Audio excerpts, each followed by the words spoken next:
Ayah saya dulu anggota Polri, salah satu perwira Polri. Jadi tangkap, pulang, tangkap, jemput bapak saya pulang. Kejadian yang saya diculik itu ya, saya sempat dibuang, kaki saya pakai pen itu ya, patah kaki saya. Aktivis itu kan yang hari ini punya kekuasaan, duduknya enak, mobilnya bagus. Itu aktivis 98. Kalau saya pasifis dengan teman-teman.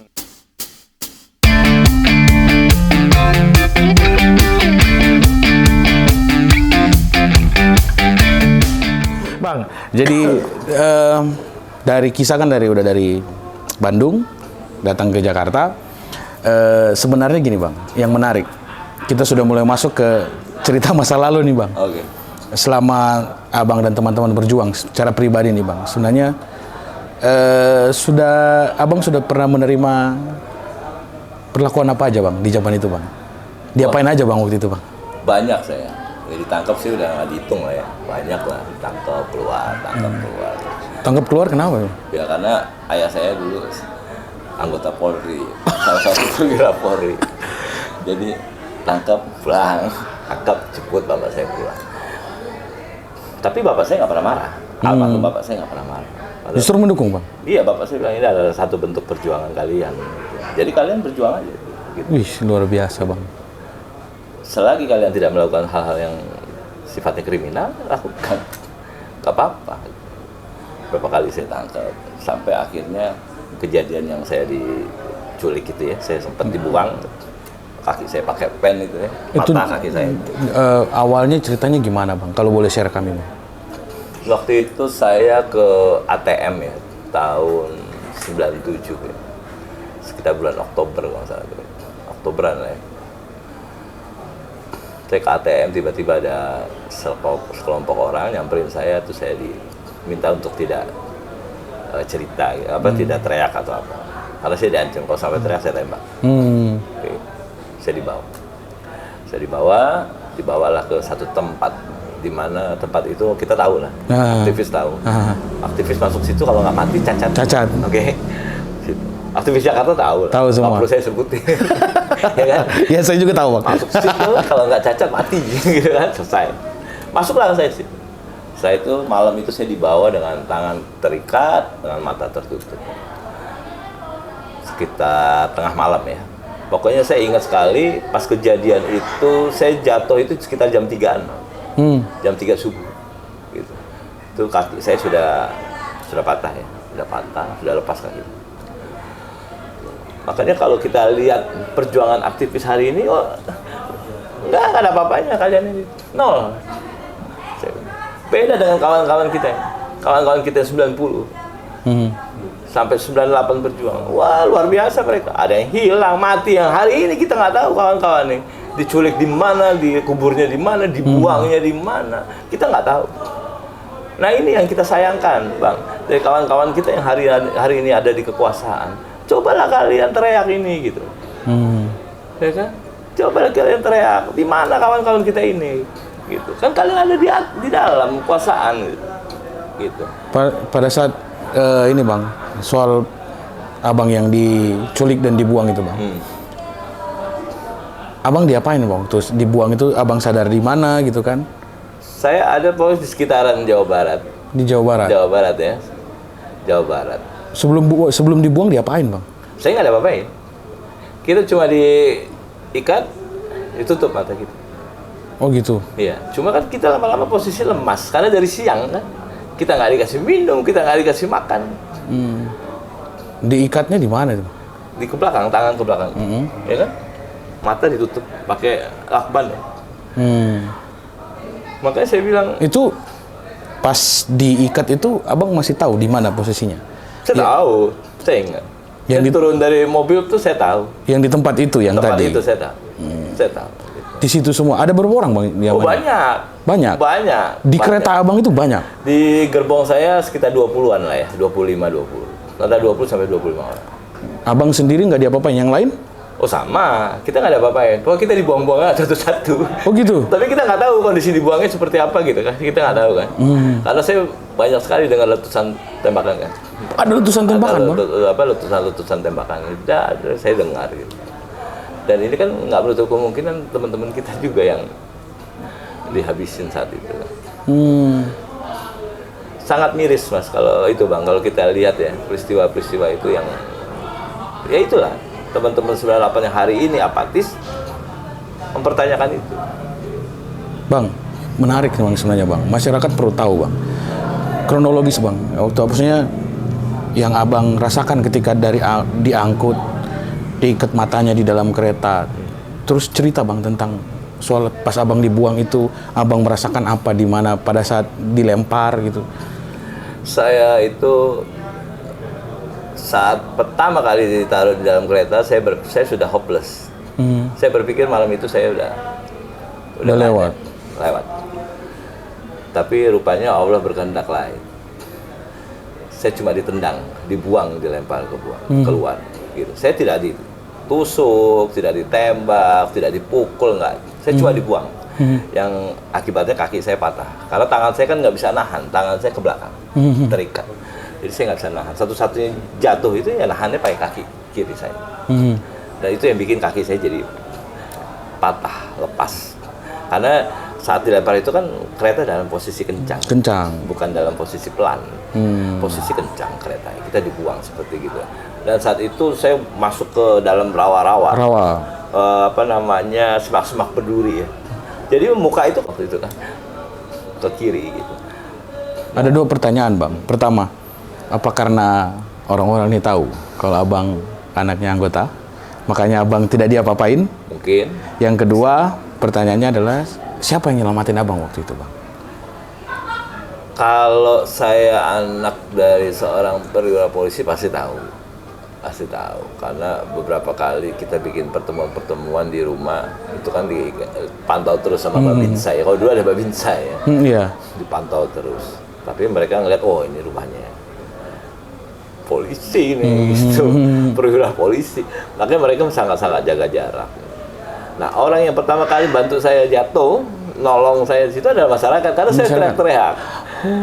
Karena sakitnya saya teriak, akhirnya mereka keluar. Ya ada orang yang lagi ronda mungkin kan, akhirnya keluar semua, bantu saya, gotong saya dibuka, ikatan saya semua. Terus dia nanya saya di mana, karena saya nggak ada identitas kan semua, KTP saya udah nggak ada kan, nggak punya apa-apa saya. Udah akhirnya mereka usulkan, ada nggak punya nomor telepon nggak, rumah di mana? Saya bilang dekat di Cibubur. Ini di mana? Saya bilang. Apakah ini di jalur Pantura? Bukan, ini di daerah Jawa Barat. Ini ke arah selatan. Gitu. Oke, saya bilang. Berarti dekat, nggak terlalu jauh dari rumah saya. Tempatnya aja Bang, lebih detail Bang, nggak masalah Bang. Di daerah mana itu Bang? Bogor lah, Cilebut ya, kurang lebih. Akhirnya, ya sudah. Ada warga masyarakat yang berkenan menghubungi rumah saya. Abang dianterin jadinya? Akhirnya dikasih, dihubungi keluarga saya. Saya minta malam itu langsung dibawa ke tempat pijat ya, tempat urut ya. Oh, yang buat urut ini, patah tulang ya. Ternyata sampai sana mereka lepas tangan karena kaki saya udah lepas, udah nggak bisa gitu. Satu-satunya opsi adalah pasang pen. Ya, lepasnya di mana Bang? Di lutut? Iya lutut. Jadi kan lutut begini ya. Nah ini kita lepas. Jadi pen itu di sini. Buat nyatuin lututnya. Di sini sama di sini 2. Ini udah 2 kali ganti ya, Bang. Jadi semenjak operasi pertama 4 tahun ganti, kedua 5 tahun. Udah ganti 2 kali. Yang Abang tahu teman-teman ada yang mengalami hal yang sama yang masih ada sampai sekarang? Saya rasa banyak gitu. Cuma nggak terekspos kan, termasuk saya gitu. Ini kan yang terekspos yang besar-besar aja nih. Penculikannya Desmond, ya kan? Iya. Penculikannya Andi Arief, betul nggak? Ya kan? Tapi yang cemen-cemen kan enggak nih. Ada yang digebukin mungkin, dihilangin, kita nggak tahu. Nggak usah jauh-jauh lah. Mas Wiji Tukul hari ini kita nggak tahu. Nggak tahu di mana ya posisinya. Di mana hari ini Mas Wiji Tukul makamnya? Keluarganya, istrinya nggak tahu kok. Dari istrinya lagi hamil anaknya sampai anaknya sekarang udah usia berapa? 23 atau 24. Kita nggak ada yang tahu rimanya. Makamnya pun tidak tahu. Bagaimana itu dibilang rejim paling baik. Dibilang banyak stiker-stiker enak zaman saya. Kata siapa enak zaman saya? Segitu ya. Kan banyak stikernya tuh Bang. Enak zamanku toh. Enak zamanku toh. Enak kata siapa ini pakai pen. Enak zamanku dari mana? Ya kan? Tetap enak di zaman hari ini gitu. Cuma hari ini kita punya mahasiswa nih, saya juga agak-agak hopeless sama mahasiswa kita ini, hari ini gitu. Saya nggak berharap banyak. Sudah terdegradasi nilai perjuangan mahasiswa. Sangat. Makanya saya kalau acara-acara di undang-undang ada di mahasiswa, saya selalu ngomong, kalian ini bagaimana berpikir soal negara? Kalau kalian masih asik bermain game, masih asik main TikTok, nggak nyampe otak kalian, capek. Gitu. Kalau kalian mau berjuang buat negara, kalian berjuang untuk rakyat, kalian abaikan tuh yang namanya permainan-permainan kayak gitu. Itu yang rusak kok. Saya hari ini nggak pakai handphone, nggak apa-apa, nggak mati saya. Dulu tahun 90 saya nggak pakai handphone. Ya, saya nggak pakai handphone, tapi tetap saya bisa bergerak kok. Bang, zaman itu Bang, sekarang ada tokoh-tokoh ternama kan ya. Mungkin ada beberapa senior Abang di sana. Yang Abang masih look up gitu, masih mengagumi dari awal perjuangan sampai sekarang, siapa Bang kira-kira? Saya masih respect dengan Mas Budiman Sujatmiko. Budiman Sujatmiko. Ya, buat saya, ya beliau orang cerdas lah. Saya masih angkat topi lah buat beliau.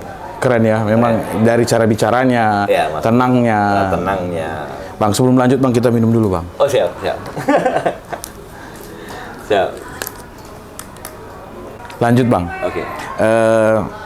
Pertanyaan yang menarik lagi adalah, Abang kan kenal semua nih Bang, sama teman-teman aktivis 98, yang Abang juga melihat bahwa mereka memang benar-benar berjuang ya zaman itu. Ada cerita ke Bang yang menarik yang Abang tarik dari beberapa sosok ini? Mungkin dari Bang Budiman Sujatmiko, dari nama-nama seperti Adian Napitupulu, Mas Hinton. Mas Budiman ini sosok orang yang buat saya cerdas orangnya. Orang ini bukan orang sembarangan, tapi orang yang cerdas. Pribadi yang baik, Mas Budiman. Kalau Bung Adian baik, orangnya baik. Gayanya pun sampai hari ini masih gaya seperti dulu. Sama kayak dulu? Iya, masih kayak gitu dulu. Stylenya, gayanya gitu ya. Cara berpakaiannya gitu, itu nggak berubah. Seperti gaya dia dulu, zaman-zaman mahasiswa yang demo gitu kan. Dia hobinya pakai jaket kulit ya. Iya. Nah, style seperti itu. Secara pribadi, semua baik. Gitu. Kita bertemu juga bersapa, baik gitu. Kita cerita, ngobrol, kita ya diskusi gitu, cerita. Tapi memang tidak pernah kita bercerita mengarah kepada menyinggung soal kekuasaan. Saya nggak pernah, saya tidak pernah berbicara itu. Saya lebih bicara kepada pribadi. Gimana, sehat, kabarnya, keluarga seperti apa. Saya tidak pernah berpikir, wah itu udah di kekuasaan begini. Karena saya ada media khusus untuk mengkritisi itu. Oh ya? Saya punya ruang khusus untuk mengkritisi itu. Dan dia pasti punya ruang khusus juga untuk mengcover serangan saya. Gitu kan. Ini tokoh-tokoh ini kan Bang terkenal dengan bahasa macan-macan panggung ya, macan-macan orasi semua ya Bang. Ada pengalaman kah Bang ketika beberapa tokoh ini mengaum kencang menurut Abang? Banyak. Mas Budiman saya pernah lihat dia berorasi di mimbar bebasnya PDI. Saya pernah lihat beliau berorasi. Bung Adian juga saya pernah lihat beliau berorasi saat forkot demo. Ya, saya pernah melihat. Tapi kan di dalam forkot ini pendirinya banyak, bukan cuma Bung Adian. Ada Bung Niko, ada Bung Mangapul, di situ kan. Banyak gitu, di situ banyak kawan-kawan gitu. Yang sampai hari ini masih intens sama saya, Mangapul. Salah satu kuasa hukumnya Bupati Langkat ya kemarin. Itu masih intens sama saya, masih komunikasi. Kebetulan saya ada satu case yang menyangkut anggota DPR, beliaulah yang saya percaya untuk mendampingi anak bangsa kita ini yang kasus pencabulan anggota DPR. Oh ada itu? Ada. Ini kan lagi saya hope dulu sementara, karena anaknya masih di LPSK. Mungkin ya pertengahan tahun ini mungkin saya akan dorong lagi kasus ini gitu. Yang pasti masih banyak ya Bang yang tetap bertahan dengan idealismenya untuk. Insya Allah harus bertahan. Banyak kawan-kawan nawarin, ayo nih nyalak di sini, partainya ini, ayo nyalak sini partai. Saya nggak tertarik gitu, saya nggak apa-apa, ayo deh maju gitu. Karena saya lihat hari ini jadi caleg itu perkara sepele buat saya, gitu. Rampoknya bisa jadi kok kalau punya uang. Hari ini loh ya, karena hari ini nggak berpikir soal kualitas, gitu. Tapi berpikir soal isi tas. Ya. Mau pinter kayak apa nggak punya uang nggak jadi. Tapi beneran nih Bang, pertanyaan saya, Abang memang nggak pernah mengiyakan tawaran dari teman-teman untuk ada di dalam nggak sistem itu? Nggak pernah, saya tidak pernah. Menerima Saya jabatan tidak. apa Bukan gitu? Saya menolak rezeki, ya. Bukan. Oh itu rezeki gitu kan, teman-teman aja. Bahkan ada teman-teman, wah kok mau ya jadi komisaris BUMN, tapi komisaris yang grade C gitu, ya kan? Kalau saya bilang kelihatan bener pengangguran ya kawan-kawan ini, kok mau diterima gitu. Kalau mau bergeningnya komisaris grade A loh, atau paling minimal grade B lah. Ngapain grade C? Ya kan? Kelihatan bener kita di penganggurannya, kayak gituin teman-teman. Ngapain? Masih ada beberapa hal yang gantung sih, masih bukan menarik, masih diperbincangkan. Salah satunya gini, Abang mengalami proses penculikan dan dibuang dari kereta. Kan isu banyak yang bilang bahwa ada yang ditangkap, dibuang ke laut, dan sebagainya. Itu benar isu itu atau gimana? Benar. Banyak, sebenarnya banyak. Kalau tim pencari fakta saat itu benar-benar objektif, ini kan TGPF dulu ya, tim gabungan pencari fakta. Ini kan nggak maksimal. Bagaimana maksimal? Ditekan kok sama kekuasaan. Soeharto ini bukan ecek-ecek. Ini bukan penguasa ecek-ecek loh. 32 tahun loh. Jadi jenggo di Indonesia ini. Ya kan? Banyak ya Bang? Dengan senyumnya yang kelihatan ramah, tapi habis semuanya. Ya kan? Bang, ada lagi nih Bang. Ketika Abang ada di Jakarta, aksi-aksi demo di mana yang pernah Abang datangi, dan aksi brutal apa yang terjadi sama teman-teman mahasiswa kala itu? Aksi demo itu yang paling saya nggak akan lupa, itu peristiwa nyerang gedung DPR ya. Sebelum peristiwa Semanggi. Oke, sebelum peristiwa Semanggi. Itu kita serang gedung DPR. Itu sampai sekarang saya nggak akan lupa. Terus peristiwa Semanggi 1. Saya ada di situ. Semanggi 2 saya nggak ada. Sebelum itu ada peristiwa Gambir ya namanya. Peristiwa Gambir. Sebelum peristiwa 27 Juli 96, sebelum DPP PDI diserang, itu ada peristiwa namanya peristiwa Gambir, di mana kita ributnya di Gambir Kostrad. Saya ingat sekali yang mimpin itu almarhum Sopyan dan Bang Mangarasya waktu itu. Jadi kita ribut sama Kostrad. Kostrad itu kita sambit-sambitin batu segala macam, botol minuman segala macam.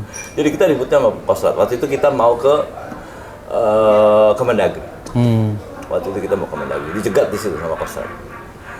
Itu peristiwa yang nggak saya lupa. Karena perang panjang tuh, panjang banget perangnya itu.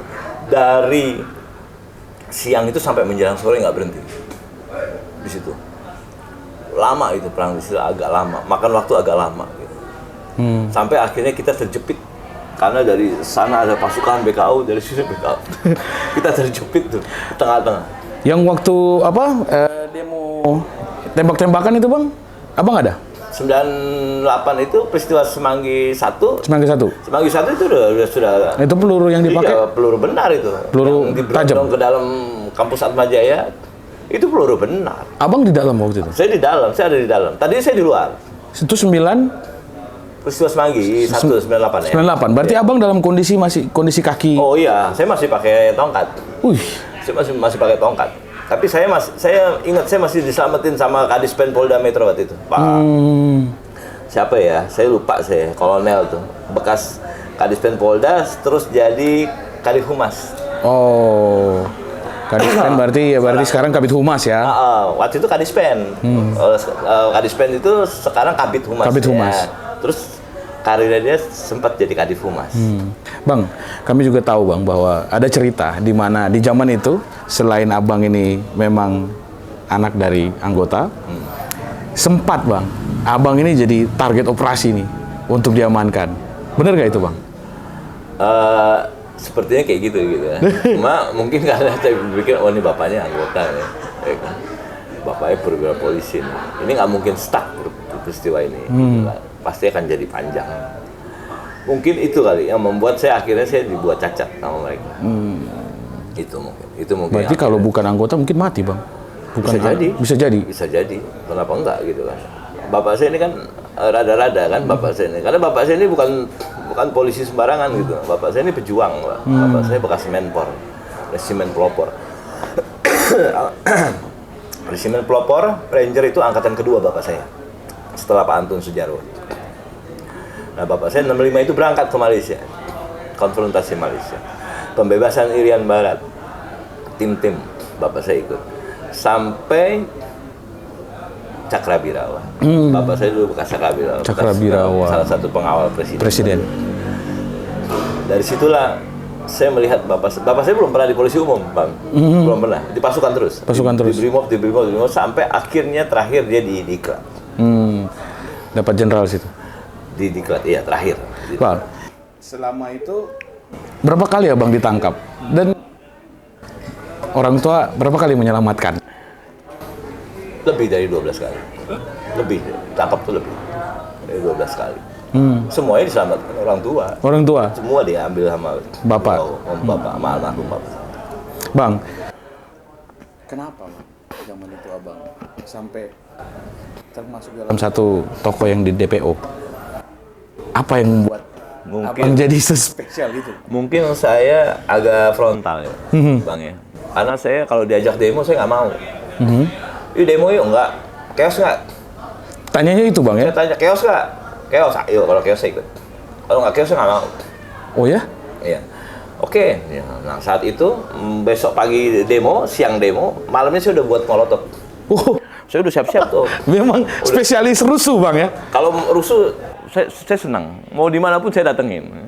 Mungkin pernah kejadian anak Trisakti apa UI ya, yang kasus di depan KPU, dijegat sama beberapa polisi tentara, itu ditabrak sama dia. Pada luka semua tuh, polisi luka-luka. Itu anak Trisakti nggak salah itu kejadian itu. Nah itu setelah peristiwa itu letupan di mana-mana tuh, rame itu. Karena anak Trisakti ini ketangkep, habis digebukin habis. Wah ini jadi letupan rame. Molotov itu dipakai buat nyerang. Kita sangat sangat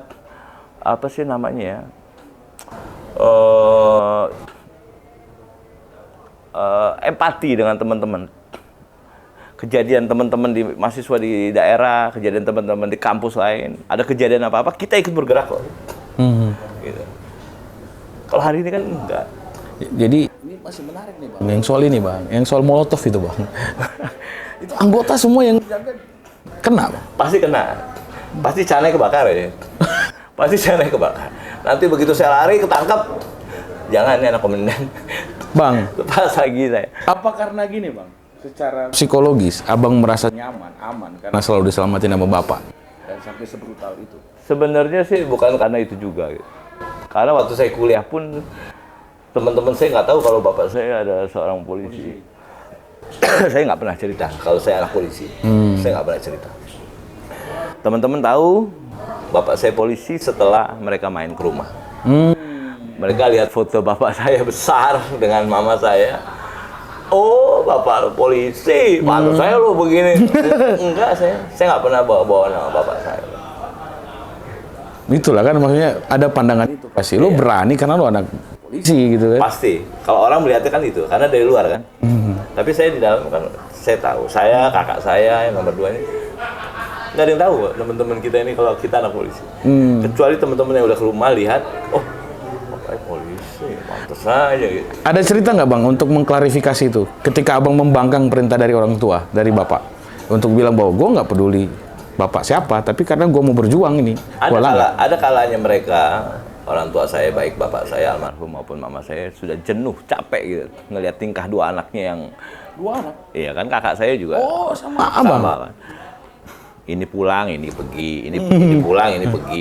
Ganti-gantian kita rolling gitu kan. Kadang kakak saya ini 3 bulan malah. 3 bulan hilang, pulang-pulang itu cuma mandi, ganti baju, pergi lagi. Gitu kan.